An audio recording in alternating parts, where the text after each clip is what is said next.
महाराष्ट्राचा महापुरुष लोकमान्य टिळक. वाचन स्वर दीपाली कात्रे.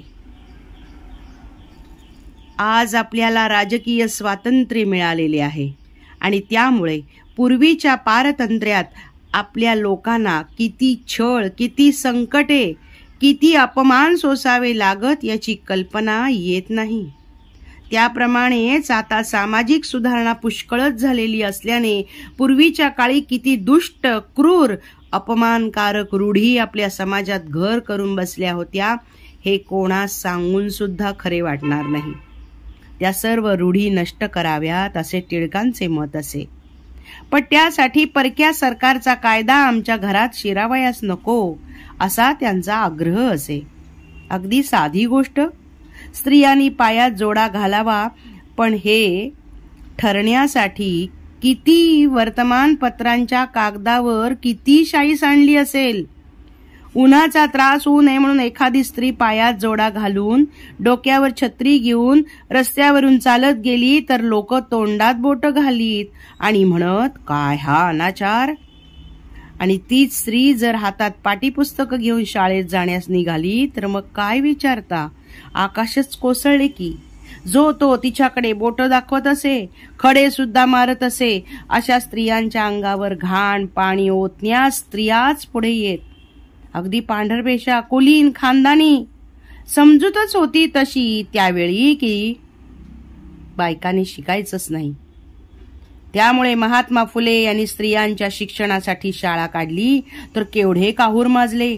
त्या शाळेत शिकवण्यासाठी त्यांच्या पत्नी सावित्रीबाई जाऊ लागल्या तर त्यांनाही हे सर्व मिळालेच की. बालविवाह होत होते आणि बालविधवाही होत होत्या. बालविवाहामुळे बालविधवा हजारो लाखो दिसत. 8-8, 10-10 वर्षांच्या मुली, पांढऱ्या फटफटीत कपाळानिशी, सारा जन्मच्या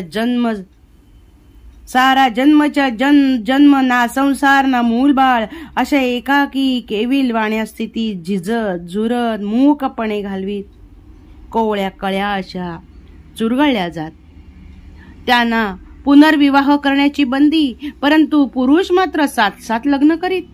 एका मागोमाग किंवा एकाच वेळीही केवढीही भयंकर विषमता. स्त्री आणि पुरुष या एकाच समाजाच्या फांद्यानं एक फांदी दडपली जात होती दुःखाच्या दरीत, दुसरी जाऊन भिडली होती थेट आकाशाला. विधवा स्त्रीने पुनर्विवाह करणे म्हणजे तेव्हा मोठा डोंगर चढून जाणेच होते. महर्षी अण्णासाहेब कर्वे यांनी पुनर्विवाह केला तर त्यांना आपल्या गावी जाण्याला बैलगाडी मिळेना की आपल्या स्वतःच्या घरात राहावयास जागा मिळेना. गावकऱ्यांनी त्यांना वाईट टाकले. त्यांच्याबरोबर जेवावयास देखील कोणी तयार होईना. न्यायमूर्ती रानडे यांनी स्वतः काही पुनर्विवाह केला नाही, पण पुनर्विवाह केलेल्या एका पंडिताला आपल्या घरी भोजनास बोलवले. हे कानी पडताच त्यांच्या वडिलांनी डोक्यात राख घातली आणि राहते गावच सोडण्याची तयारी केली. 1869 मुंबईसारख्या मोठ्या शहरातील ही एक गोष्ट. एक पुनर्विवाह झाला होता. त्यासाठी एक भोजन समारंभ होणार होता. त्याची निमंत्रणं बड्या बड्या पदवीधर सुधारकांना गेली होती, पण फक्त 7च सुधारकांनी त्या मेजवानी जाण्याचा हिय्या केला. आपल्याला लोकांनी पाहू नये म्हणून त्या 7 वीरांनी तोंडावर बुरखे घेतले. त्यातूनही कोणी आपल्याला ओळखले आणि त्रास देण्यास सुरुवात केली तर संरक्षणासाठी त्यांनी सरकारकडून काही पोलीस मागून घेतले.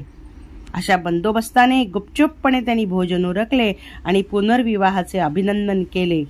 नंतर निर्धास्तपणे घरी जाऊन निवांतपणे ते झोपले. पण काय आश्चर्य, दुसऱ्या दिवशीच्या वर्तमानपत्रात त्यांच्या गुप्त पराक्रमाची वार्ता छापून आलीच. नुसती पुनर्विवाहाला बंदी होती एवढेच नव्हे तर त्या बालविधवांना एखाद्या गुन्हेगाराप्रमाणे वागवले जात होते. लाल वस्त्र नेसावयास दिले जाई, डोक्याचे वपन केले जाई, सुंदर केशभार उतरला जाई, दागदागिने घालणे वर्ज, गोड धोड खाणे वर्ज, चांगले कपडे घालणे ही वर्ज.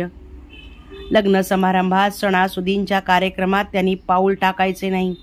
त्यांचे दर्शनच अशुभ. एखादा पुरुष कामास निघाला, रस्त्यावर एखादी विधवा स्त्री दिसताच अपशकुन झाला असं मानून तो मागे फिरे. सर्व जन्म पावित्र्याने, संयमाने, संन्यस्त वृत्तीने घालवणाऱ्या त्या पुण्यशील साध्वीच्या पायाचे तीर्थ घेण्याऐवजी सारा पुरुष समाज तिला पायाने लाथाडत होता, तुडवीत होता. असंख्य मुलींचा संहार करणारा तो राक्षस म्हणजे लग्नातील हुंडा. हुंड्यापायी किती मुलींच्या आयुष्याचे वाटोळे झाले असेल. 1914 साली बंगालमधील एका बालिकेने या हुंड्यामुळे होणाऱ्या अनर्थाला वाचा फोडली आणि तिचं नाव होतं स्नेहलता.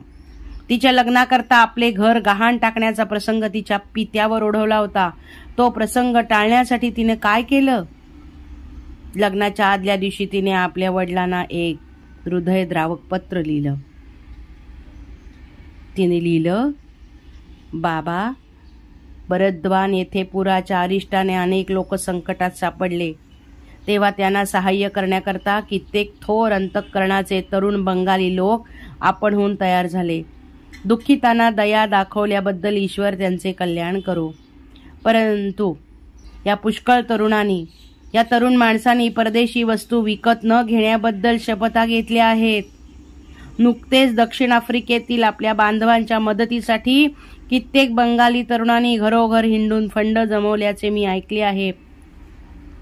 परंतु या माणसांना स्वजनाबद्दल दया वाटत नाही काय? बाबा, गेल्या रात्री मला स्वप्न पडले. मी आपल्या मनाचा निर्धार केला.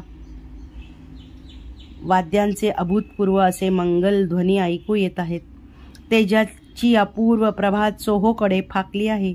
अशा वेळेस दुर्गा मातेचे मला दर्शन घडले. तिने आनंदित मुद्रेने मला स्वर्गलोकी येण्याविषयी खूण केली. त्यावेळेस बाबा, मला तुमच्या संचित मुद्रेची, माझ्या प्रिय आईची, माझ्या भावंडांची आठवण झाली. इतक्या सर्वांचे रक्षण करावे असा माझा निश्चय होऊन मी येते असे दुर्गा मातेस खुणेने सांगितले. आणि शेवटी स्नेहलतेने आत्महत्या करण्याचा निर्धार केला. आपल्या आत्महत्येने सर्व पालकांचे डोळे उघडतील अशी भोळी आशा तिला वाटत होती. तिने त्या पत्राच्या अखेरीस लिहिलं, बाबा, अग्नी, पाणी किंवा विष यापैकी कोणाचा आसरा करावा याबद्दल माझा विचार चालू झाला आणि शेवटी अग्नीचीच मी कास धरली. स्वतः जाळून घेऊन मी पेटवलेल्या या वणव्याच्या ठिणग्या सर्व देशभर पसरून अशी ही हुंड्याची दुष्ट रूढी बंद व्हावी असे टिळकांचे स्पष्ट मत होते. पण पैशाचा मोह इतका काही विलक्षण की अद्याप हुंड्याची चाल नाहीशीच झालेली नाहीये.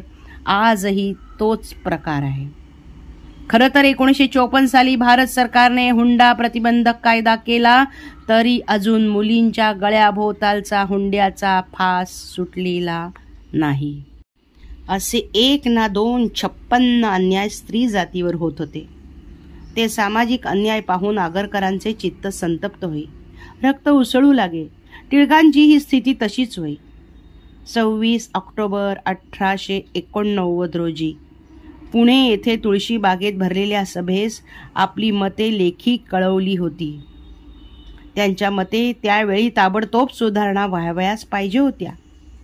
मुलींचं लग्न 16 वर्षाच्या आत करू नये, मुलांचे लग्न 20 वर्षाच्या आत करू नये, पुरुषांचे लग्न 40 वर्षापुढे होऊ नये आणि जर 40 वर्षांच्या पुढे लग्न करणे झाल्यास त्यांनी विधवेशी करावे. हुंडा घेण्याची चाल अजिबात बंद करावी. प्राप्तीचा 10वा भाग सार्वजनिक कामाकडे द्यावा. विधवेचे वपन करू नये. दारू पिण्याची बंदी असावी. खरं तर केवळ मत मांडून स्वस्थ बसणारे टिळक नव्हते. तसे भाषण करणारे, लेख लिहिणारे, बोल घेवडे सुधारक पुष्कळ होते, पण ते कृतीच्या नावाने शून्य. टिळक कृतिशूर होते. त्यांनी आपल्या मुलींना शिक्षण दिले आणि त्यांची लग्न प्रौढपणे केली. बळवंतरावांच्या पत्नीचं नाव सत्यभामाबाई. त्यांना 8 अपत्य झाली. त्यापैकी बळवंतरावांच्या हयातीपर्यंत 2 मुलगे म्हणजे श्रीधरपंत आणि रामभाऊ आणि 3 मुली जिवंत होत्या. विश्वनाथ नावाचा मुलगा 20 वर्षाचा होऊन प्लेगला बळी पडला. त्याच्या मृत्यूची वार्ता कानी आली तरी टिळक केसरीचा अग्रलेख शांतपणे लिहित बसले. दारूबंदीसाठी तर त्यांनी भगीरथ प्रयत्न केले, पुणे शहरात त्यांनी दारूच्या गुत्त्यावर निरोधन करण्याची चळवळ इतक्या धडाडीने चालवली की लवकरच दारूची दुकाने ओस पडली. एका सरकारी अधिकाऱ्याने तर असा शेरा मारला की गेले 2 आठवडे पुणे शहरात टिळकांचाच अंमल चालू झाला आहे असा भास होतो. सामाजिक सुधारणेचे एक केंद्र म्हणजे स्त्री पुरुषातील समानता. विद्या, विवाह, वारसा, व्यवसाय, मताधिकार इत्यादी सर्वच बाबतीत स्त्रियांना पुरुषांच्या बरोबरीने हक्क मिळावेत ही सामाजिक सुधारकांची मोठी मागणी. त्याचबरोबर समाजातील जातीमधील उच्च नीचता नाहीशी व्हावी, समानता प्रस्थापित व्हावी हे सामाजिक सुधारणेचे दुसरे ध्येय. या जातीय भेदभावाचे अत्यंत हीन अमंगल स्वरूप म्हणजे अस्पृश्यता. खरं तर कुत्र्या मांजऱ्यांनाही शिवणारा माणूस दुसऱ्या माणसांना स्पर्श करीत नाही हा माणुसकीचा केवढा अपमान. नुसता स्पर्शच काय, पण त्यांची सावली पडली तर विटाळ झाला असं पूर्वी काही ठिकाणी मानत. शाळेत बंदी, देवळात बंदी, विहिरीवर बंदी या लोकांना. परवापर्यंत तर अशा लोकांना मारहाण हो करत. गांधीजी, विनोबा किती पूज्य, पण त्यांनाही अलीकडे काही देवळात या अस्पृश्यतेपायी मार बसला. हा अस्पृश्यतेचा कलंक धुवून काढण्यासाठी कैक सुधारकांनी आपल्या रक्ताचे पाणी केले.